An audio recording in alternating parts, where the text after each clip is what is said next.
오늘은 사순절의 마지막 주간인 이 고난주간의 시작인 고난주일입니다. 교회 절기에 있어서 매우 중요한 주간이에요. 그래서 우리 교회는 내일부터 우리 앞에 플래카드에 있는 것처럼 고난주간 특별 새벽 기도회를 가집니다. 이 자리에서. 그래서 원래는 오늘 주제도 죄, 왜 제가 죄를 주제로 잡았는지 말씀을 들으면서 이해하시겠지만, 이번 고난주간 주제도 죄라는 주제를 가지고 함께 자신을 돌아보고 하나님 앞에 자신의 삶의 성결을 추구하는 그런 기회로 삼고자 합니다. 한 짧아요. 한 30분 정도밖에 안 돼요. 6시부터 6시 반, 6시 반부터 7시까지는 기도하고 싶으면 기도하고 가고 싶으면 가고, 그래서 짧은 시간이지만 아침에 잠깐 말씀 나누고 함께 기도하고 갈 수 있는 그런 시간. 또 목요일에는 정사예배와 성찬식을 가집니다. 정사예배는 목정자 죽을 사자, 예수께서 십자가에서 못에 박혀 죽으심을 기념하는 예배입니다. 십자가의 죽음을 기념하는 예배인데 한국은 주로 금요일 밤에 많이 드려요. 호주 사람들은 굿프라이데이니까 노는 날이라서, 빨간 날이라서 오전에 예배를 드립니다. 오전이 더 의미가 사실 있어요. 금요일 저녁보다는 차라리 목요일 저녁이 훨씬 더 의미가 있는 것 같아요. 우리는 목요일 저녁에 예배를 드립니다. 그래서 동시에 그날 예수님께서 제자들과 함께 성만찬을, 마지막 식사를 하셨잖아요. 그래서 우리에게는 더더욱 이 성만찬의 의미가 더 크다고 생각합니다. 그래서 예수님의 그 살과 피, 그 희생의 의미를 되새기는 그런 예배로 드립니다. 그래서 아이들 순서까지 있으니까 아이들은 따로 모이겠지만 온 가족이 다 함께 오십시오. 사실 오늘 자리가 없어가지고 지금 빈자리가 단 한 자리가 안 보여요. 그래서 오늘 3부, 오늘 그 마지막 주일은 우리 하이스쿨 팀이 2부에서 3부로 오는 바람에 하이스쿨 팀 때문에 자리가 없는 게 아니고, 그래서 우리가 함께 우리 또 아이들과 같이 예배드리는 날이라서 더더욱 자리가 없어요. 그래서 많이 불편하더라도 바깥에 양해해 주시고. 잘 들립니까? 네, 잘 들린대요. 그리고 다음 주일날은 부활주일입니다. 여러분, 죽음 없는 부활은 존재할 수가 없죠. 무슨 말이냐면 고난주간 없는 부활주일은 있을 수가 없는 것입니다. 그래서 고난주간을 우리가 얼마나 의미있게 보냈느냐가 이 부활주일에 그 주님의 영광에 참여하느냐 못하느냐를 결정한다는 말씀입니다. 고난주간에 어떤 분들은 매일 한 끼씩 금식을 하면서 그 금식한 그 금액을 계산해서 주일날 감사예물로 하나님께 드리는 그런 분들도 있습니다. 또 어떤 분들은 자기가 정말 평소에 좋아하는 게 있어요. 그래서 이 좋아하는 것을 한번 포기해 봄으로 예수님의 그 고난에 참여하는 그런 의미를 가지는 분들도 있어요. 예를 들자면 우리 젊은 사람들 같은 스마트폰 혹시 어떻게 사? 큰일 났다. 이번 주에 카톡을 보내도 연락이 없거든. 고난에 참여하는 줄 아시고 그렇게 이해하시면 돼요. 어떤 분들은 온라인 게임, 어떤 분들은 커피, 어떤 분들은 삼시세끼 밥 없이는 못 살아하는 분들은 밥을 하는 겁니다. 나름대로 자기가 정말 즐겨하고 좋아하는 것 중에 하나를 끊어먹어서 예수님의 고난에 동참하는 것이죠. 또 어떤 분들은 반대로 적극적인 태도로 이 고난 주간에 우리 어려운 형제들, 우리 이웃들, 우리 셀 가족들을 집으로 초청해서 식사를 한 끼 대접함으로 적극적인 이 선을 행함으로 고난주간의 의미를 깊이 알 수가 있는 것입니다. 그래서 여러분 어떤 방법이 여러분에게 좋을지는 모르겠습니다만 이 고난주간을 의미 없이 보내는 것은 죄라는 사실을 아셔야 됩니다. 1년 그리스도인에게 1년 52주가 주어지지만 이 52주간 중에 가장 중요한 주간이 있다면 그리스도인에게 있어서는 바로 오늘부터 시작해서 다음 주일 부활주일까지 이 8일간의 이 주간이 가장 중요한 주. 성탄절하고는 달라요. 이 고난주간은 우리에게 엄청나게 중요한 주간인 걸 알고 여러분 나름대로 예수님의 고난에 어떻게 참여할 수 있을지를 오늘 결정하십시오. 오늘 말씀을 들으면서 결정하십시오. 그리고 결단하십시오. 그리고 반드시 지켜내십시오. 그리고 내가 예수님의 고난과는 비교할 수도 없지만 그래도 내가 이것을 지킴으로 그 예수님의 그 승리의 날 부활주일에 나도 승리했다는 기쁨을 가지고 나와서 주님의 그 부활에 참여하게 될 때에 부활의 기쁨이 2배가 될 줄 믿습니다. 왜 예수님께서 죽으셨습니까? 왜 다시 살아나셨습니까? 한번 따라하겠습니다. 나 때문에. 나 때문에. 목사 때문이 아니고 저와 여러분 모두 때문에 예수님이 십자가에 죽으시고 부활하신 것입니다. 그렇기 때문에 이 고난주간은 어떻게 보면 굉장히 힘든 주간이에요. 목사님 저에게는 굉장히 힘든 주간이에요. 굉장히 바쁘기도 바쁘고 평소에 안 하던 많은 순서들이 있기 때문에 특별히 이번에는 청년부까지 수련회를 한다고 그냥 해가지고 은혜 받겠다고 하는데 얼마나 좋은 일이에요. 고난주간에. 하지만 이 준비하는 사람들에게는 엄청난 힘든 시간들이 될 수 있을 거예요. 그러나 이렇게 하는 이 고난주간이 우리에게는 어떻게 보면 힘든 시간이고 힘든 주간일 수 있지만 그러나 여러분 엄청나게 복된 주간임을 여러분 믿으셔야 됩니다. 할렐루야. 내가 고난에 참여하면 참여할수록 복이 임하고 내가 의미를 새기면 새길수록 크게 다가오는 그런 축복의 주간임을 알고 여러분 다음 주일에 나올 때는요 여러분 부활주일날 여러분 몸만 나오면 안 됩니다. 몸도 안 나오는 사람도 있지만 몸만 나오면 절대 안 돼요. 반드시 여러분이 가지고 오셔야 될 게 있습니다. 그게 뭘까요? 또 헌금 가지고 오라고 오늘 또 주보에 보니까 또 헌금 봉투 들어있던데 물론 우리가 예물을 준비해야 됩니다. 부활주일 예물은 정말 여러분 오늘 참 부활주일이지 그리고 지갑 열어서 하는 예물이 아니에요.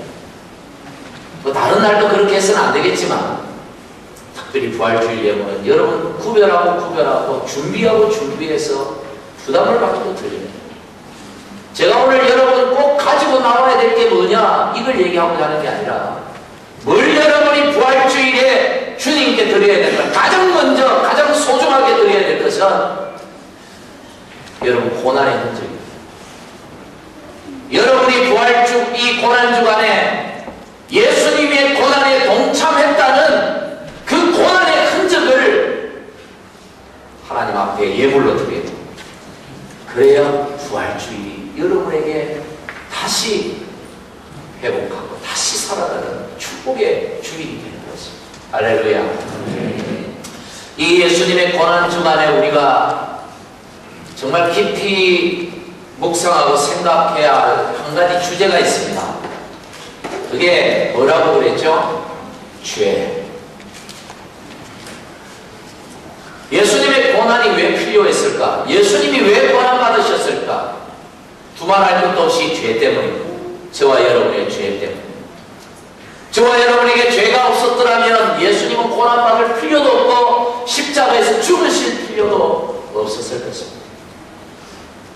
그렇기 때문에 예수님의 고난을 깊이 이해하고 예수님의 그 십자가의 죽음과 예수님의 그 죽음에서의 부활을 진정으로 이해하고 깨닫고 그 은혜를 누리기 위해서는 반드시 우리가 내 죄의 문제를 깨달아야 돼. 내가 진짜 죄인이구나. 야, 내가 좀 괜찮은 사람인 줄 알았는데 정말 형편없는 죄인이었구나 하는 걸 하나님 앞에서 똑똑히 볼 때 비로소 고난주간과 부활주일이 우리에게 크게 다가오는 거예요. 죄가 뭐냐? 특별히 성경에서 죄는 뭐뭐다 이렇게 정의를 하고 있는 세 구절이 있습니다. 그래서 이 세 구절을 통해서 죄의 근원이 뭔지, 뭐 결과나 어떤 죄의 뭐 종류나 이걸 얘기하고자 하는 게 아니라 죄의 근원이 뭐냐, 죄의 뿌리가 뭐냐, 그걸 한번 이 시간에 나누며 은혜를 받고자 합니다. 첫째는 오늘 우리가 함께 읽었던 본문 말씀입니다. 요한일서 3장 4절을 우리 다 같이 한번 다시 한번 읽겠습니다. 시작. 죄를 짓는다마다 죄가 뭐라고요? 불법이 죄다 그랬어요. 그런데 사실 우리 한글 성경의 번역은 사실 어떻게 보면 조금 잘못된 번역이 아닐까 이런 생각이 들어요. 왜? 불법이라는 말이 무슨 뜻입니까? 불법. 음주운전하는 거 하면 안 돼요. 불법입니다. 사기치는 거 불법이죠. 법을 어기는 거 불법이라고 하죠. 그런데 오늘 요한 1서에서 말하는 불법은 그런 개념을 포함하지만 훨씬 넓은 의미로 되어 있습니다. 영어 성경에 보니까 법이 뭡니까? 로 아닙니까? 로, 레스, 리스. 그러니까 법이 없는 것을 불법이라고 해요. 우리 성경은 불법이라고 해석했는데 사실 영어 성경을 따지면 무법입니다. 무법. 근데 영어 성경이 잘했는지 우리 성경이 잘했는지 어떻게 알아요? 원문을 보면 알겠지. 헬라어 그리스어 원문에 보니까 아노미아, 아는 없다는 말이고 노미아는 법이라는 말. 그러니까 영어 성경이 제대로 번역한 거죠. 법이 없는 것. 그러니까 뭐가 죄냐? 법이 없는 게 죄다 이런 말. 뭔 말인지 잘 이해가 안 되죠. 여러분 영화 중에 옛날 제가 아주 좋아하던 영화가 있습니다. 서부 활극 영화 있잖아요. 황야의 무법자. 나이 드신 분들 좀 보셨을 텐데 그 미국 서부 개척 시절에 그 총잡이 얘기들 이런 거. 저는 영화를 봐도 그 액션이나 이 무협 이런 거 아니면 절대 안 봅니다. 다른 건 재미없어요. 액션을 좋아해요.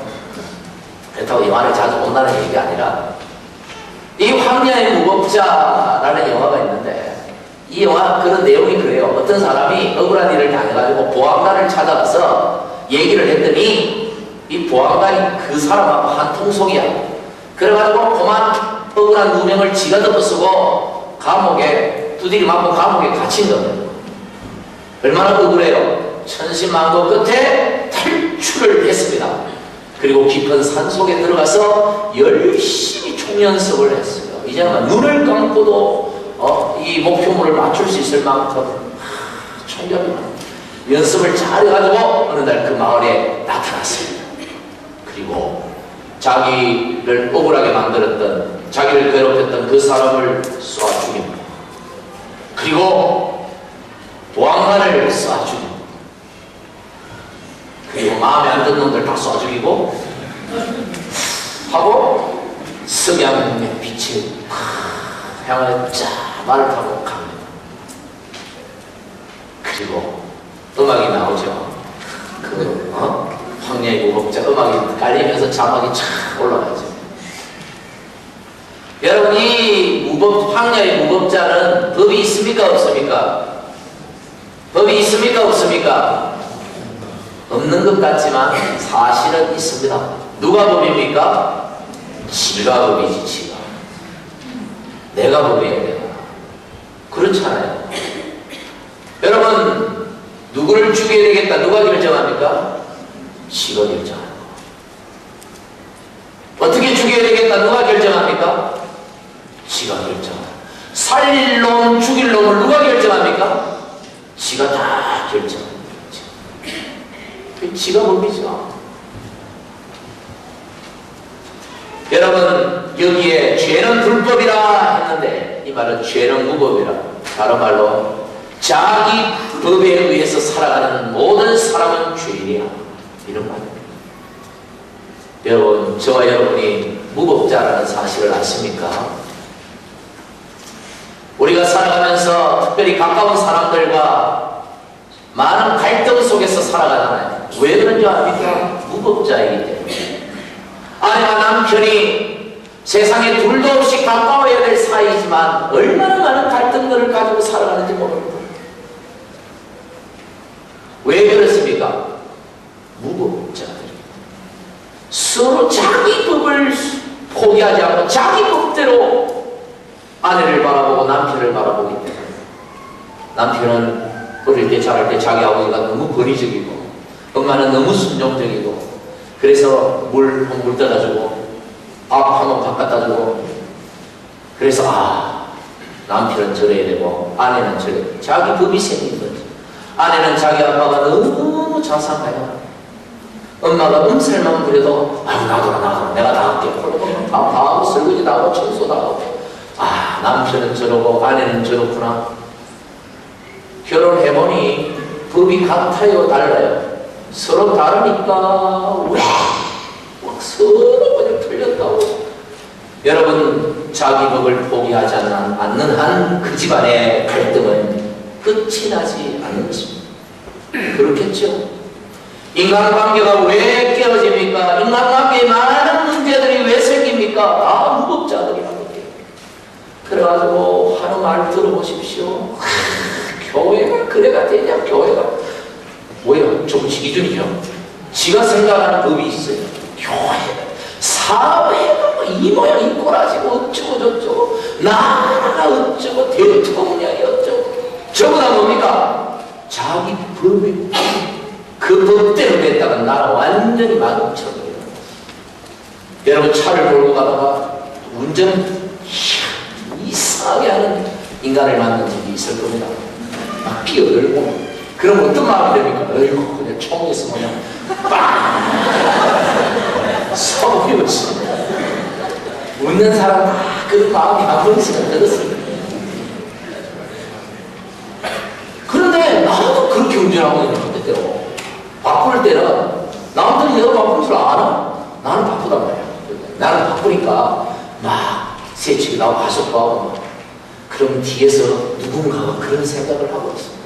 전부 직업에 의해서 살면 세상에 남아있을 인간 하나도 없습니다.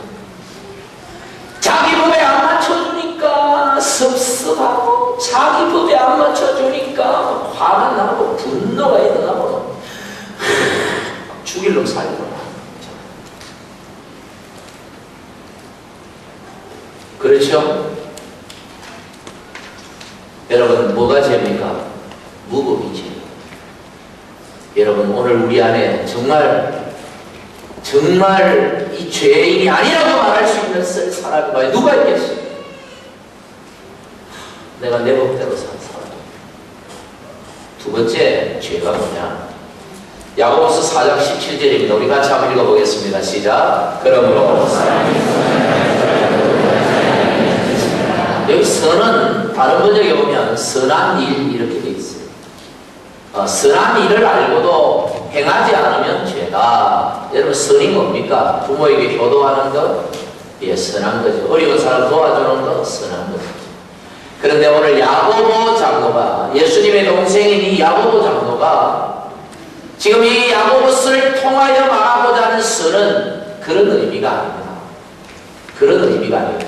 그걸 어떻게 아느냐면 13절부터 문맥을 보면 알 수 있어요. 13절부터 쭉 보면 이런 내용이 나옵니다. 어떤 사람이 멀리 가서 사업을 해가지고, 저 멜번이나 시드니 가서 사업을 해가지고 한 1년 머물면서 사업을 해가지고 큰 돈을 내가 벌어야 되겠다, 이런 계획을 세우는 거예요. 그러면서 만나는 사람마다, 야, 나는 이런 계획을 세웠는데 나는 반드시 성공할 거야, 내 잘 될 거야, 야, 나 잘 되면 내 써줄게 하고 막 큰 소리 치고 돌아다녀요. 예, 성경이 뭐라고? 이런 사람들 들으세요. 요런 생각을 가진 사람들 들으십시오. 14절에 뭐라고 말합니까? 내일을 당신들이 압니까? 당신들 인생이 그렇게 장래를 장담할 수 있는 인생입니까? 잠시 왔다가 잠시 사라져버릴 그런 인생들이 16절에 뭐라고요? 뭘 해요? 흩탄한 자랑을. 흩탄한 자랑을 하니 그러한 자랑은 다 뭐라고요? 악한 것이요. 선하고 악하고 딱 대비가 되죠. 악은 뭐라고요? 이 사람이 뭐가 잘못됐습니까? 자기 인생이, 자기 미래가, 자기의 장래가 내 손에 달렸다고 생각하고 자랑하고 떠들고 장담하고 확신하고 자만하고 그만하게 살아가는 이런 걸 뭐라고요? 악한 것입니다. 반대로 17절에 그러므로 사람이 선을 알고도 행하지 않는데, 여기서 선은 뭡니까? 내 인생이 내 손에 달린 것이 아니고 내 장래가, 내 미래가 내 손에 달린 것이 아니라 누구 손에? 하나님 손에 달렸음을 인정하고 그 하나님께 하나님을 의지하고 기도하는 사람, 이 사람이 선이요. 근데 여기에서 그걸 알면서도, 선을 알면서도, 그 말은 여러분 이 중에 자기 인생이 내 손에 달렸다라고 확신하는 사람 말고 얼마나 될까요? 여러분 내일에 대한 장담하고 앞으로 1년, 10년 뒤 내 인생은 내 마음대로 된다, 내 인생은 내 마음대로 된다, 내 장래는 내 마음대로 된다, 되나? 안 되죠. 다 안 된다고 생각해요. 저도 그렇고 여러분도 다 알아요. 내 인생은 내 손에 달린 게 아니라고 다 알고 있어요. 그런데도 알고 있으면서 자기 손에 달린 것처럼 생각하고 자기 장래가 자기가 책임져야 되는 것처럼 생각하고 걱정하고 염려하고 오만하게 하나님 없이 살아가는 그것을 가리켜서 뭐라고요? 죄다. 여러분 왜 염려합니까? 염려하는 이유가 무엇입니까? 염려와 걱정하는 이유는요, 다른 게 아니라 사실 좀 깊숙이 들어가 보면 내 인생은 내가 책임져야 돼 라는 생각이 내 안에 있기 때문에, 내 장래는, 내 미래는 내가 책임져야 되고 내가 알아서 해야 되고 내가 만들어 가야 된다는 생각이 딱 있는데 내게 뭐가 없습니까? 그렇게 만들 뭐가 없습니까? 능력이 없습니다. 돈도 없고 능력도 없고 지식도 없고 건강도 없고 없어요. 없어. 그러니 내가 어떻게 해서라도 내 인생을 제대로 만들어 가야 되는데 내게는 능력이 없으니 뭐가 생깁니까? 염려가 생기고 걱정이 생기고 불안이 생기고 두려움이 찾아오고. 그 말은 여러분 모두가 죄인이라는 말, 그걸 내려놓으라는 말. 염려하지 말고 뭘 하라고요? 기도하고. 빌립보서 4장 6절 7절 아닙니까? 염려하지 말고 뭐하고? 간구하고. 염려하지 말고 뭐하고? 기도하고. 염려하지 말고 뭐하고? 감사하고. 그게 성경이 가르쳐줘요. 그래서 두 번째 죄의 정의는 뭐라고요? 선을 알고도 내 인생이 내 손에 달리지 않았다, 내 미래가, 내 장래가 내 손에 달리지 않았다는 것을 알면서도 하나님 의지하지 않고 하나님께 기도하지 않고 하나님 바라보지 않고 여전히 오만하고 그런 사람을 죄인이라 그렇게 부릅니다. 마지막 세 번째, 로마서 14장 23절 우리 같이 한번 읽어보겠습니다. 두 번째 줄, 믿음을 따라. 두 번째 줄 거기서부터 읽겠습니다. 시작. 믿음을 따라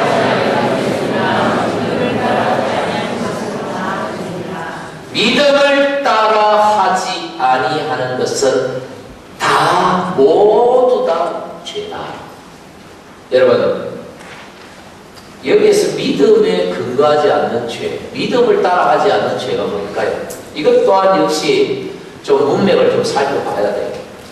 이 로마서에서 말하는 게 도대체 뭔지를 13절부터 쭉 나오는데 13절부터 우리가 지금 이 시간에 다 하나하나 살펴볼 수는 없고 요약을 하자면 로마 교회의 문제가 뭐였냐면 먹는 문제였어요.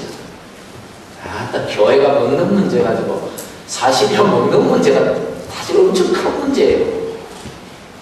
그렇죠? 먹는. 그래서 이 먹는 문제로 인해서 교회가 시끄러웠어요. 어떤 문제냐면 처음 초대교회는 유대인으로 구성되어 있었어요. 이방인이 하나도 없었어요. 처음에는 유대인들만 예수를 믿었어요. 그러다가 예루살렘 공의회가 이방인들에게도 복음을 전해도 된다고 결정한 다음부터 이방인에게 복음이 전도됐어요. 그래서 로마 교회도 처음에는 유대인들이 모여서 예배를 드리다가 나중에 교회가 성장하면서 이방인들, 헬라인들이, 그리스인들이 이제 많이 로마인들이 예수를 믿기 시작했단 말이에요. 그러니까 이 유대인들은 특히 어떤 법이 있으냐면 음식 문제에 있어서 먹을 수 있는 음식이 있고 먹을 수 없는 음식이 있어요. 예를 들어서 돼지고기 같은 거. 돼지고기는 유대인들은 절대 먹지 않습니다. 못 먹어요. 그런 거 먹으면 안 돼요. 율법으로 정해져 있어요. 그런데 이 헬라인들, 이 이방인들은 이것들은 그냥 막 먹어제끼거든요. 막 먹는다. 그러니까 야, 왜 예수 믿으면서 교회 다니는 사람이 돼지고기를 먹냐? 죄라고 정죄를 하니까 왜? 다 하나님 주신 건데 음식이 다 하나님 건데 그게 무슨 죄냐? 어머는 누구가 율법주의잖아. 죄라고 막 그냥 서로 난리가 났어. 오늘날로 말을 하자면 제사 음식 먹고 안 먹고 이런 문제예요. 귀신에게 바친 제물에 참여하는 자는 우상숭배 죄다. 그걸 먹고 그러냐? 뭐 죄다 하고 막 정죄를 하고 한편에서는 귀신이 어디서 귀신이 하나님이 왕이시 하나님이 다 주신 거네. 물론 귀신은 있지만 타락한 천사들이 귀신이지만 하나님이 주신 거니까 그게 뭐가 문제냐? 먹을 수 있지. 못 먹는 너가 믿음이 없다 그러고 정죄를 하고 서로 그냥 이렇게. 그래서 사도 바울이 이 로마서 14장 23절에서 그 문제에 대한 결론, 해답을 내리기를 어떻게 내리냐면 믿음을 따라하지 않으면 다 죄다. 먹고 안 먹고의 문제가 아니고 그거 돼지고기 먹고 안 먹고 그 재물 먹고 안 먹고가 문제가 아니라 믿음에 근거하여 하지 않은 너희의 태도가 그게 뭐다? 죄다. 이렇게 결론을 내린 것입니다. 여러분 이렇게 된다면 우리가 한 가지 고민이 생겨요. 뭐냐면 그러면 믿음이라는 건 굉장히 주관적인 게 아니냐. 어떤 건 믿음이고 어떤 건 믿음이 아니고 도대체 믿음이라는 정의를 우리가 어떻게 내릴 수 있느냐. 또 더 나아가서 믿음에 근거하지 않는 것, 믿음을 따라하지 않는 건 죄라고 했으니까 역시 죄라는 것도 죄의 정의도 결국 주관적인 게 아니냐. 어떤 건 죄가 되고 어떨 때는 죄가 되고 똑같이 먹어도 어떨 때는 죄가 되고 어떨 때는 죄가 안 되고 똑같이 뭘 해도 어떨 때는 죄가 되고 어떨 때는 죄가 안 되고 도대체 어떻게 신앙생활을 하라는 건지 헷갈릴 때가 있어요. 그렇죠? 여기에 대한 좀 보충 설명이 사실 필요해요. 안 그러면 오해의 소지가 생기기 때문에.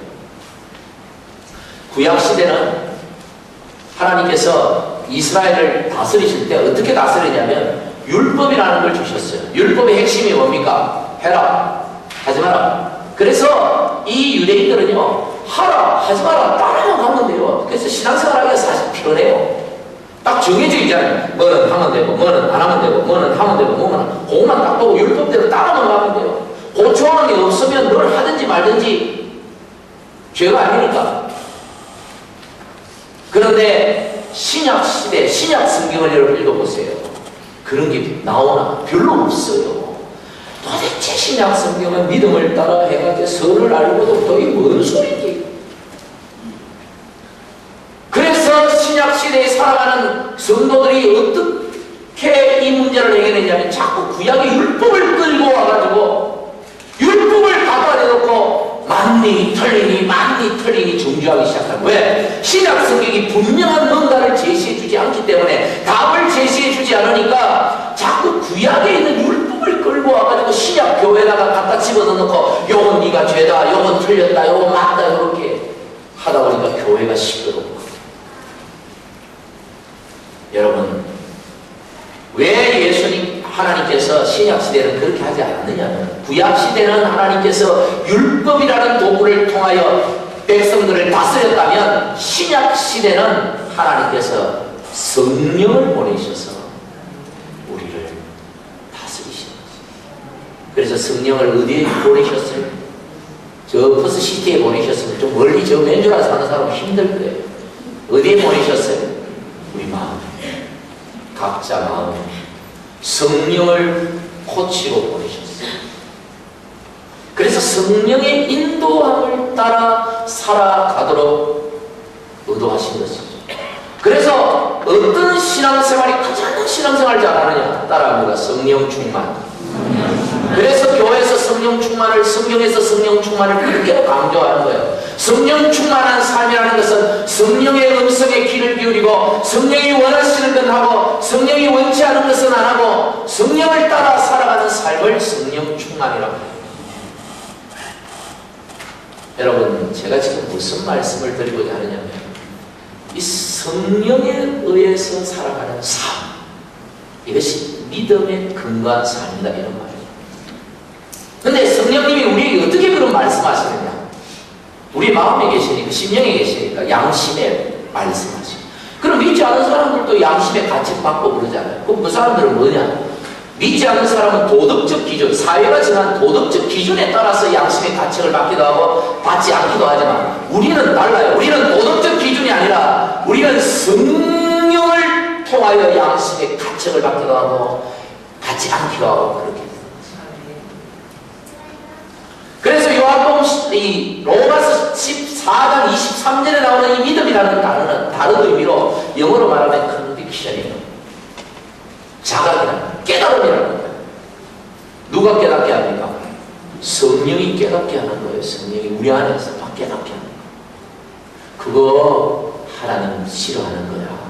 깨닫는데 그 깨달음을 따라, 그래, 하나님 싫어하는 거구나 하고 하지 않는 것은 뭐예요? 믿음을 따라하는 것입니다. 선입니다. 그런데 아니야 하는데도 자꾸 하고 싶은 거예요. 인간의 욕심이라는 게 있으니까. 성령은 아니라 하는데 알면서도 하고 싶은 거예요. 그래서 아유, 뭐 이것 좀 했다고 뭐 죄라 그러고, 아유, 뭘 그러고 쑥 해버려. 이걸 뭐요? 믿음에 근거하지 않았기 때문에, 그 깨달음에 근거하지 않았기 때문에 이것은 뭐다? 죄라는 것입니다. 하지 말라만 있는 게 아니죠. 하라고 하시는 말씀입니다. 하나님이 원하셔요. 하나님이 뭔가 이걸 강하게 원하셔요. 그런데 내가 하기 싫으니까, 그걸 하려니까 힘드니까 포기해버리고 모른 척 해버리고, 이거 뭐예요? 죄라는 것입니다. 그런데 그것을 따라 행하는 것, 이게 믿음에 따라 행하는 것이요, 이게 선이라는 것입니다. 이해가 됐습니까? 여러분, 결론적으로 뭐가 죄냐? 자, 세 가지를 제가 말씀드렸습니다. 죄는 뭐요? 무법. 지가 법이다 떠들고 다니는 사람 죄인데. 두 번째는요, 내 장래는 내 손에 달렸다 허풍치고 돌아다니는 사람들, 그거 다 죄라는 거예요. 세 번째는 성령의 인도하심을 따라 살지 않는 것이 죄라는 것입니다. 여러분, 내 마음대로 산다는, 내 마음대로 살고자 하는 그 마음이 죄라는 거죠.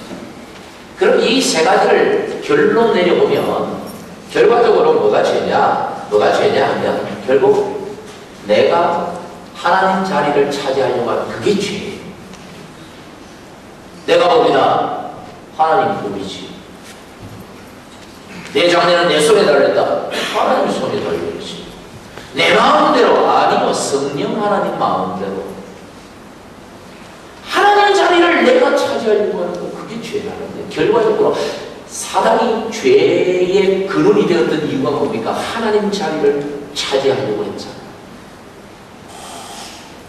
오늘 우리가 하나님 노릇을 하고 하나님이 하셔야 될 것 자기가 하라고. 여러분, 하나님 없이 살겠다고 하는 그 의도들, 그 태도들,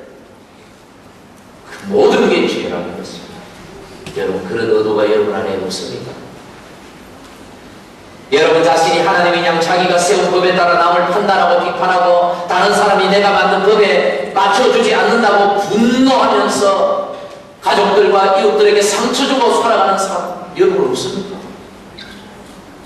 내 인생은 내 거고 내 미래는 내가 책임이다. 참 똑똑하고 바른 소리 같지만 책임질 능력도 없으면서 자신의 미래를 책임지려 하니까 염려와 걱정과 두려움이 나를 짓누르고 그것뿐입니까? 지 인생도 지가 하나 책임지면서 가족들이랑 다 책임지려 하니 그 누르는 그 인생의 무게가 얼마나 무겁겠어. 남들 눈에는 그렇게 보이지 않으려고 뭔가 자기가 대단한 것처럼 허풍이나 떨고 헛새나 부리고 이게 다 죄예요. 그런 게 여러분 안에 없습니까?